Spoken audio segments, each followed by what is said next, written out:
चीरती हुई लोहे के हिस्से को गाड़ी के, और वो मुझे लगी तब मुझे एहसास हुआ कि हम गिर गए। फिर तीसरी गोली चली, इसने मेरा आगे वाला शीशा पूरा डैमेज कर दिया।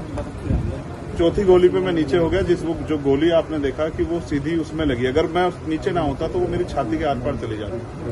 फिर वो गाड़ी 10 मीटर आगे जाके रुक जाती है। वो 2 हवा में फायर करते हैं जैसा मैंने देखा, और फिर उन्होंने फिर हमारी गाड़ी फायर किया।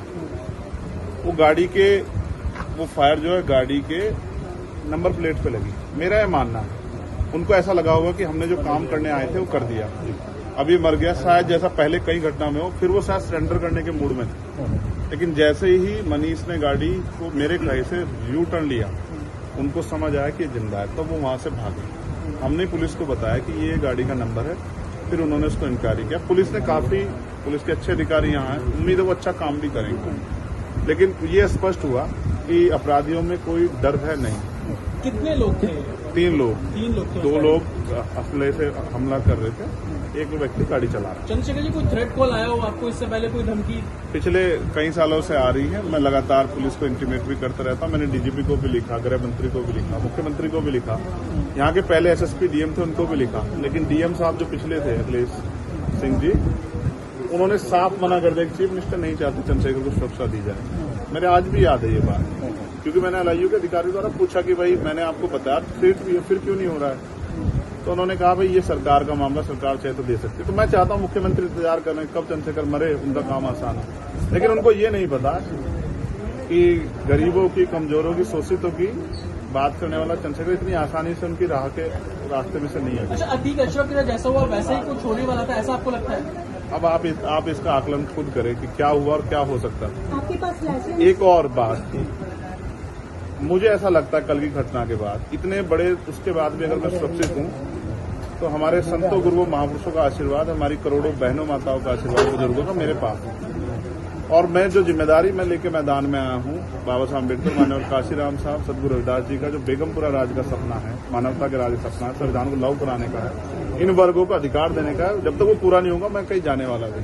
वो मीरकपुर में छोड़कर अपराधी भाग जाते हैं, तो उसको कुछ और बता रहे, कुछ तो कहानी कुछ और नया मोड़ देने की कोशिश हो सकता है वो चाहते थे जो गुजरों और दलित समाज में एकता बनी है वो एकता टूट जाए। ये होगा ही नहीं कभी, ठीक है, ये नहीं हो सकता। एक आतिश वाला अमेठी पंचायत आप लोग कर रहे हैं अपनी मांगों को लेकर। हमारी लीडरशिप ने ये निर्णय लिया है कि जब 24 घंटे में गिरफ्तारी नहीं हुई तो हमें अपने लोगों को भी जवाब देना है। तो इसलिए शायद उन्होंने 3 तारीख का समय रखा है, मैं उसका हिस्सा बनूंगा। अमेठी के अंदर एक फेसबुक वायरल हुई है पोस्ट जिसमें आपको मारने की वो की गई है, क्या कही है उसके अलावा? ठीक है, देखिए लोकतंत्र है, उनके अधिकार है, मारे या छोड़े। मैंने कहा ना, मैं पहला थोड़ा ही हूं जो मारा जा रहा हूं या जिसको मारने का प्रयास किया। मुझसे पहले बहुत मरे हैं, लेकिन उनको कोई जान नहीं रहा था। मुझे लोग जानते हैं तो मेरी बात आगे बढ़ती, लेकिन मैं अपने लोगों को मरने नहीं दूंगा। ये भी मैं उनको संदेश देना चाहता हूँ। पोस्ट किया है अमेठी क्षेत्रीय महासभा से कि इस बार तो बच गया, अगली बार नहीं बचेगा। देखो, मैं गोली से डरता नहीं, मैं गोली से, बंदूकों से नहीं डरता हूँ। मैं संवैधानिक रास्ते से चलता हूँ, संविधान को मानता हूँ। गोली चलाने वालों को भी कहना चाहता हूँ कुदरत उनको सद्बुद्धि दे, गलत जगह पंगा ले रहे हैं।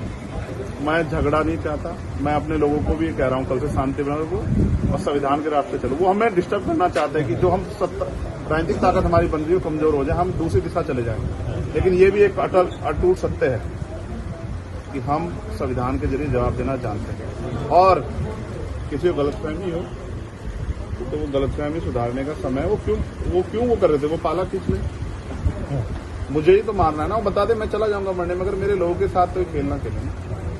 मैं तैयार हूं, अगर मेरे मरने से हमारा आंदोलन आगे बढ़ता, हमारे लोग खड़े हो तो मुझे कोई दिक्कत नहीं है।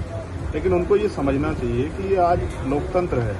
गोली की भाषा से एक चंद्रशेखर मरेगा तो क्या हो जाएगा, हजारों चंद्रशेखर पैदा हो जाएंगे। ये समाज, बहुजन समाज तो उपजाऊ समाज है, एक मरेगा 1000 पैदा हो। कितने चंद्रशेखर मारोगे? और मारो, गोलियों में सत्ता का संरक्षण आपको है, मुख्यमंत्री आपका अपना है, खूब चंद्रशेखर को मारो। हर जिले से चंद्रशेखर पैदा हो। पहली घटना आपके साथ बाबा साहब अम्बेडकर और मानव काशीराम साहब को सपना पूरा करे बगैर संविधान को लागू करवाए हम लोग जाएंगे। चंद्रशेखर भाई, पहली घटना आपके साथ मुजफ्फरनगर में हुई, दूसरी अब देवबंद में हुई, क्या अब लगता है कि आसपास का क्षेत्र उससे पहले बुलंदशहर में? अगर पहली घटना पे ठोस कार्रवाई हो जाती तो अपराधियों के हौसले कमजोर होते हैं। लेकिन मैंने कहा ना कि एक रानी का नहीं, प्राइमरी स्कूल के हेडमास्टर का बेटा है, एक गरीब माँ का बेटा है, तो मर जाए क्या फर्क पड़ा, किसी को क्या फर्क पड़ता है? उनका रास्ते कांटा आसान से निकल रहा है। तो इसलिए उनको लगा कोई वो नहीं, लेकिन जनता समझ रही है। मेरे एक एक खून का जवाब मेरे लोग जो है ना मुझे संरक्षण देके देंगे एक आखिरी सवाल और सबक सिखाएंगे भारतीय जनता पार्टी की सरकार को, जिसके अब संरक्षण में गुंडे पड़ रहे हैं। एक आखिरी सवाल है, क्या ये पॉलिटिकल अटैक था आपको लगता है? पुलिस जांच कर रही है कि मेरे मरने से किसको फायदा हो सकता है, कौन मुझे चाहता मैं मर जाऊं। पुलिस जांच कर रही है, मुझे उम्मीद है पुलिस फेर जांच करके कोई मैनिपुलेट करके नहीं सही जवाब देगी कि उन्होंने ऐसा क्यों किया। चंद्रशेखर का जो कद बढ़ रहा है देश के अंदर, कई मुख्यमंत्रियों ने भी अब ट्वीट किया है, ओवैसी ट्वीट कर रहे हैं, कहीं और कर रहे हैं, तो इस चीज को क्या ये लगता है कुछ भी गलत होगा तो लोग बोलेंगे। अगर कल मेरी जान ही चली जाती तो लोग फिर भी तो उनको पीड़ा होती, उनको अपना भी देखना है, कल उनके साथ भी हो सकती है। ये लाइन ही विचारधारा ही गलत है कि गोली से ऊपर, और ये बीजेपी की भाषा है, गोली मारो सालों को, ये वही उसी को उपजाऊ हो रही है। देखिए बहन जी से मेरी कोई नाराजगी नहीं है, मैंने उनको हमेशा बड़ा माना, वो मुझे छोटा नहीं मानती अपने परिवार का। उनको ये घटना छोटी लगी, शायद अगर मैं मर भी जाता शायद उनको इसमें कोई शायद बुरा नहीं लगता, मुझे उनसे कोई दुख नहीं।